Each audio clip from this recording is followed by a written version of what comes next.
Welcome into Conversations with Paul Brown. A couple months ago, we had an interview with Clare Summers, who was in the process of getting ready to do an unbelievable adventure. And she's accomplished that. She's now back, and she's going to tell us all about what it was like riding horses across Mongolia. Clare, before we get into the meat of what we want to talk about, for those that may not have been with us with our when we did the original program, tell me a little bit about you. I was born in Camden, South Carolina, lived there until I was 8, then moved to Columbia, then went to University of Georgia, got married at the young age of 19. I have been married for 40 years to John Summers, and we have 3 children, 2 grandchildren. I started riding when I was very young, but I did not get my first horse until I was 34. And I have gotten into endurance riding. I do 50-mile races and also 100-mile races. And when you're not riding horses? I am a home health physical therapist. And you've been doing that for a while? 35 years. Wow. So, long time. Explain what an endurance horse person does. In the States, they have races with horses, and you start out and you usually do, you can do a 25-mile race, 50-mile race, 75-mile race, or 100-mile race. The vet checks your horse, and then the next morning you start your race. You usually go whatever the designated distance is, usually about 15 miles. Then the vet checks your horse again. Then you go another 15 to 12 miles, and between each loop the vet has to check your horse. Typically in any 50-mile race, about a third of the horses get pulled because they step on a rock wrong, or they get too tired, or they get dehydrated. Usually they're a little bit lame. They get a cramp in their hamstrings, just like all athletes, and they get pulled. In a typical 100-mile race, about half the horses get pulled. In your instance, the horse is the most important element to this adventure? Right. Usually people don't pull because they get tired or they get sick, although it happens. We have vets checking the horses. Yes. Your condition is left up to you, the individual. Correct. There's not a doctor that checks you and say you're not able to go on. A friend told me, because another endurance rider had been out there, and she had actually fallen off and broken her collarbone. So it was, our little endurance community knew that this rider was out of commission for a while because she went over to try to do the Derby and got about 400 miles, and her horse stepped in a hole and she flipped off and broke her bone. This whole thing is run by a group out of Britain. Yes, called the Adventurists. So tell me what they put on and who participates. Most of the people who are involved in running the Mongolian Derby have participated in it. They have to find at least 28 herdsmen and families who are going to provide the ponies and provide a place for the participants to stay and feed us. They live out on the steppe, so they don't have any plumbing or hot water or anything like that, but it is a daunting requirement to provide food for 40 strange people. That's how many participate, and tell me the start and the finish of the race again. The start is in Mongolia, and the Adventurists did have a nice camp set up for us. There were actually beds, and they had a big meeting place where everybody ate. So everybody starts at once. You have 10 days to complete it. The winners finished in 7 days, and the last people finished at the end of the 9th day. And you're traveling how long? How many miles? 1,020 kilometers, which is around 630 miles. 42 people, I think 2/3 of them are women. From all over the world? All over the world, 9 countries represented. And we had 3 from South Carolina.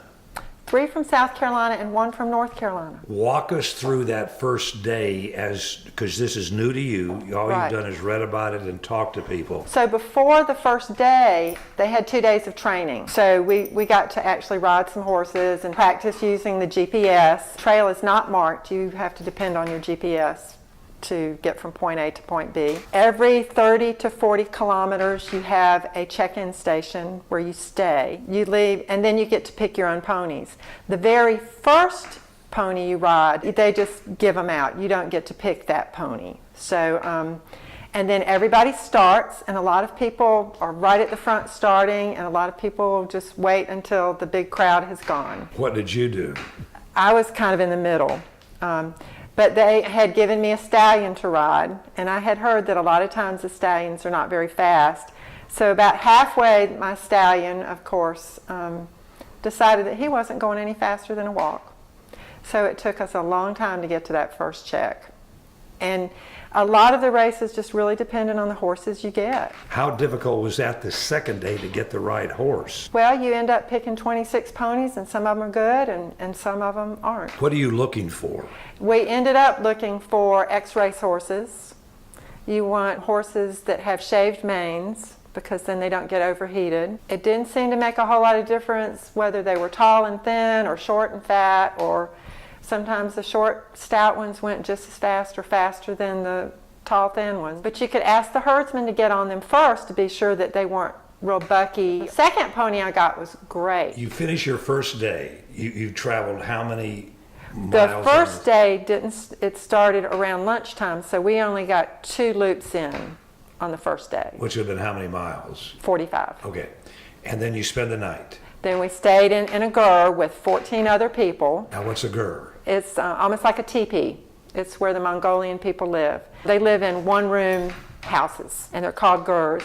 They have a wood stove in the center, and that's what they cook off of and provide their heat. So most of their meals are one-dish meals. I never had to figure out how they bake the bread. I needed to ask that, because they had bread every morning. 14 people are staying in this Right. house with no shower. No shower, No no running running water. water. Yeah. No bathrooms. How was that to get accustomed to? It didn't bother me at all. You're so tired, you just fall asleep. The floor? Oh yeah, there's no beds. Everybody has their own sleeping bag, which is part of their 11 pounds, not including water. So that includes your sleeping bag, if you have a blow-up mattress, a pillow, extra clothes, gifts for the people you stay with, any extra food, like I had little packets of peanut butter, any kind of bandages, like Band-Aids if you pack Band-Aids. I had to have a down jacket, clothes for extreme heat. Then the next pony was a better one. Oh, he was great, yeah. And by then I had caught up with my partner. Her pony went very fast, but it went so fast that she got a vet penalty because its pulse didn't come down.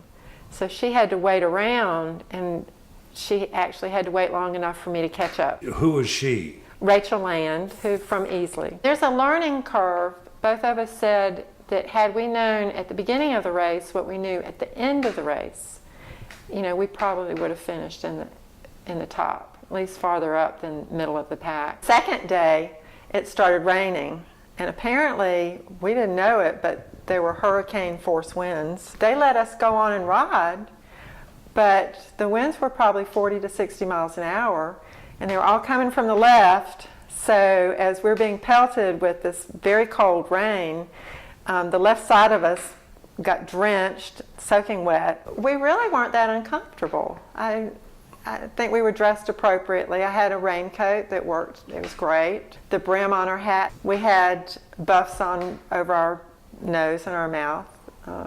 Both of us had warm buffs to wear. So we were okay. Did you protect your eyes in any way? I didn't, but because the brim on our hat was good enough. Our guest is Clare Summers, and when we come back, we're going to continue chatting with her about her trek across Mongolia.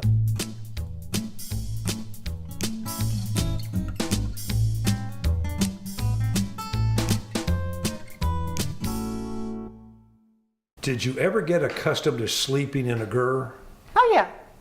Yeah, it didn't bother me. It didn't bother us at all because you just go to sleep. We were so tired. And the food that they served was what? Did you ever get used to that? The food is different. Like I said, most of it is one dish meals. Like what? Breakfast, usually they had fresh bread, which their fresh bread is not, well, the first half of the race, it was very hard, almost like a pretzel, kind of. They don't use any salt.